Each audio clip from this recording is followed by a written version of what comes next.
حاجی صفا مروہ پر۔ اب حاجی صفا پر آتا ہے۔ قرآن کہتا ہے ان الصفا والمروۃ من شعائر اللہ، صفا مروہ تو اللہ کی نشانیوں میں سے ہے۔ صفا مروہ کی سعی ہو رہی ہے۔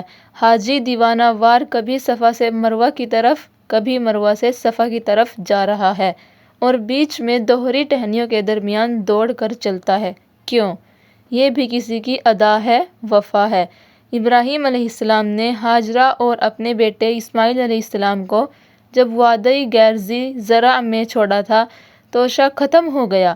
بیٹا پیاس سے بلک رہا ہے، ماں کی ممتا، ماں بے تاب ہو کر صفا مروہ کے 7 چکر کاٹتی ہے، تو اسماعیل علیہ السلام نظر نہیں آ رہے تھے، اس لیے دوڑتی ہوئی گزرتی تھی۔ اللہ کو اپنی بندی کی ادا پسند آ گئی۔ قیامت تک حاجیوں کو حکم دے دیا کہ میری بندی کی نقل اتارو، 7 چکر کاٹو، اور ملین اخضرین میں وہ دوڑی تھی، تم بھی دوڑو۔ اپنی بندی کی اس ادا پر اللہ نے جبریل امین کو بھیجا اور جہاں بیٹے کے پاؤں تھے وہاں ٹھوکر ماری اور زمزم کا چشمہ جاری کروایا، میری رحمت جوش میں آ گئی۔ سبحان اللہ۔